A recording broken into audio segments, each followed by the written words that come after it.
Could you be related to history's most infamous baby daddy? The answer is yes. These are the mysteries we still don't understand about Genghis Khan. Would you like to conquer the world? Genghis Khan certainly did. The Mongol ruler was arguably the greatest conqueror in history, competing only with Alexander the Great. But unlike Alexander, who was born a prince, Genghis pulled himself up by the stirrups to ruthlessly lay the foundation for the largest land empire in history. I've been sent to Earth to conquer the world. Today, the Khan of Khans is a national hero in his native Mongolia, where his terrible deeds are largely ignored. And yet, much still remains a mystery about this man who had such a monumental impact on the pageant of history. Many key details of Genghis's life are still unknown, and even with historians and archaeologists working to uncover these elusive secrets, in the end, it may be impossible to know most of them for sure. The truth is, Genghis Khan's early life is such a mystery because there are very few quality historical sources that even mention him. While his late career as a world-shattering conqueror is well documented through several non-Mongol sources, there is only one primary source for Genghis Khan's early life, a book written by an unknown author entitled The Secret History of the Mongols. Written in the 13th century after Khan's death, the book was meant to be a chronicle of the life and career of Genghis Khan, and a record of the early years of the Mongol Empire. It was called Secret because it was intended to be read only by members of the Mongol royalty or select members of the imperial court. On the surface, a Mongolian history written about the time of the actual event seems like it would be an excellent historical source, but its reliability is questionable. At times, the secret history's depiction of events slips into an epic narrative that showcases the life of Khan and the Mongolians in a favorable, superior light. While scholars believe there are definitely some factual truths in the secret history, it is difficult to separate facts from fiction. In addition, many of the events, particularly those of Genghis Khan's early life, cannot be confirmed by any other source. As a result, the truth of what actually happened during Genghis Khan's early life may simply remain a mystery. There is one thing, however, that sources can agree on, and that is the fact that Genghis Khan was not the Khan's real name. Born the son of a Mongol warlord, his name was Temujin, apparently, after an enemy captive his father once enslaved. Many legends surround the birth of the future Khan. One popular account tells how he was born clutching a blood clot in his hand, predicting he would become a great warrior. The problem is, no one seems to know for certain exactly when he was born.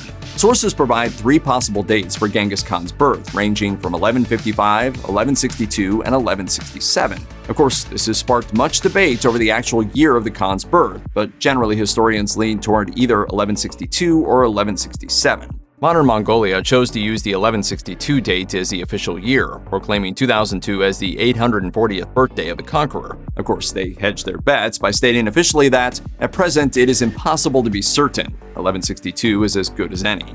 It goes without saying that with so much uncertainty regarding the actual year, no one is ready to go out on a limb and proclaim a reliable month or day that can be historically attributed to the Khan's birthday.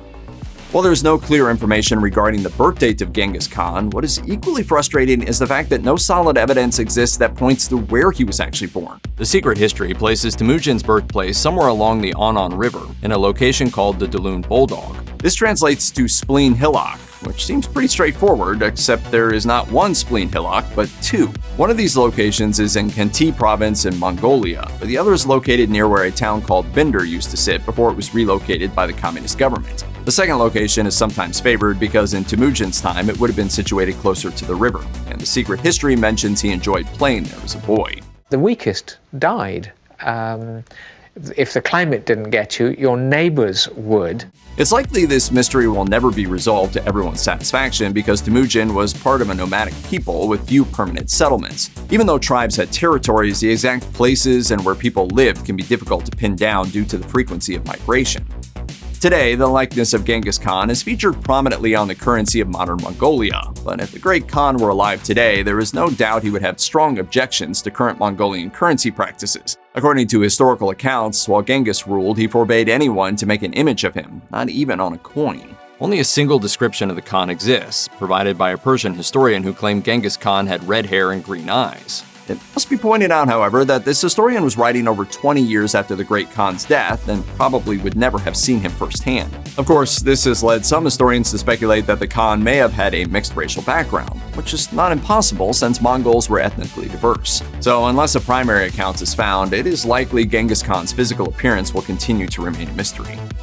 Before he became Khan, the warlord Temujin's early days were spent clawing for power by defeating his rivals in bloody battles. This finally ended in 1206 when a great meeting of the tribes was held and he was given the official title of Ghengis Khan. So what exactly does Ghengis Khan mean?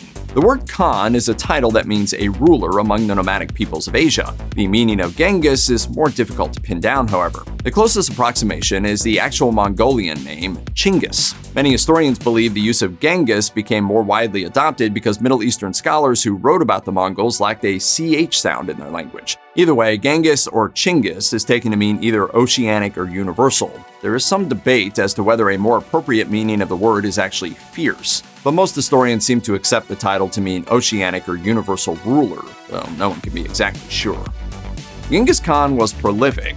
According to some contemporary sources, he may have had as many as 500 wives and concubines. This is not surprising because it was accepted practice at the time for the conqueror to add to his harem whenever he defeated an enemy. It was no secret that the great Khan enjoyed his victories to the fullest, and according to him, the greatest fortune a man could have was this: to conquer his enemy, steal his riches, ride his horses, and enjoy his women. While it is well known that Ghengis Khan had official wives and children, there were undoubtedly a lot more.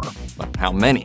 It's impossible to know for sure, but modern genetic studies indicate approximately 16 million people alive today are direct descendants of Ghengis Khan. A number, when broken down, represents approximately 1 out of every 200 people. While Ghengis Khan had a lot of kids and lots of lovers, it's unknown if the Great Khan actually loved anybody in the romantic sense. History such as The Secret History of the Mongol Queens claims that Ghengis Khan married his first wife Borta out of love. However, the marriage was probably arranged. Of course, Borta certainly had a high status among the Mongols, essentially being the empress, but Ghengis Khan was apparently affectionate to his other wives as well. Some historians assert he appeared to have a distinct preference for his second wife, Kulan, a woman who he married for political reasons and later developed a passion for. The fact is, we will probably never know if the Khan ever loved a woman in the way that would be considered true love by today's standards. He did, however, create laws that made adultery punishable with death, while providing allowances for having multiple wives and concubines. Ghengis Khan and Borta's first son, Juchi, was heavily involved in his father's military conquests, but there have been questions concerning his paternity. According to some historical accounts, right after the marriage of Borta and Temujin, 300 rival Merkite horsemen attacked their camp. Temujin escaped, but apparently abandoned Borta to the Merkites. She was taken and given as a wife to one of their chieftains. Temujin eventually recovered Borta, and shortly after, around the year 1184, she gave birth to Juchi. This has led some historians to perform implausible logistical somersaults to try to show that Ghengis Khan was indeed Juchi's father. The Khan may have treated him as a son, but the question of his paternity probably resulted in Juchi and his descendants being excluded from the direct line of succession, resulting in Ogadai, Genghis' third son, being named as his heir. Unfortunately, this set the stage for later schisms among the royal houses of the Mongol Empire. The Mongol conquests were considered a disaster by the people living at the time, a catastrophe that might have been ranked on the level of an asteroid collision. But how bad was it, really? To get an idea of the kind of devastation the Mongols rained down on their unfortunate victims, one city reportedly lost 1.6 million people, who were all slaughtered by hand. The destruction of the city of Baghdad during the invasion of Persia led up to 1 million deaths, and during the height of Genghis Khan's years of conquest, between 1211 and 1223, a possible 18.3 million people died in China alone. Considering the population of the world was much lower than it was in the 20th century, the scale of these disasters in terms of percentage of population killed made the Mongol invasions a global disaster, far worse than even World War II. What makes these numbers even more remarkable and staggering is that they are only estimates. Depending on the source, estimates of the carnage vary from around 30 million people to as many as 60 million who perished as a result of the invasions launched by Genghis Khan. Although the actual number of dead may never be known, what is certain is that it is a huge number and will likely continue to remain one of the most tragic unknowns of human history. I am the punishment of God. On August 18, 1227, Genghis Khan died, bringing the great conqueror's conquest to an end. Unfortunately, as with practically everything else regarding Genghis Khan, the only thing we know for sure about his death is the date. Legends abound about how the great Khan died. One account tells how he suffered from a fall from a wild horse, resulting in fatal injuries which eventually killed him. Another popular legend recounts how he was castrated by a Tangut princess. Other legends provide perhaps a far more fitting end for the great conqueror by granting him a glorious warrior's death in battle. Modern scientists, however, have also weighed in with an interesting theory that provides yet another possibility: the Black Death. According to one account describing the Khan in his last days, as well as the fact that the bubonic plague was raging throughout his troops, some historians have proposed the idea that Genghis Khan might have expired from the plague. Unfortunately, once again, proving this theory is unlikely, as researchers don't have access to the Khan's body to perform an examination of the remains. Perhaps the greatest mystery concerning Genghis Khan is the location of his tomb. According to legend, the Great Khan's final order was that the location of his tomb was to remain secret. He even had 1,000 horses run over the gravesite to make sure its location would never be found. In addition, he had the 50 warriors who accompanied him to his burial site killed, and then, in order to make absolutely certain the secret was kept, he ordered the soldiers who killed them to be executed as well. Of course, this has made the location of Genghis Khan's tomb one of the most sought-after archaeological sites in history. Legend holds that it was near the sacred mountain Burkhan Khaldun, but nobody really knows for sure.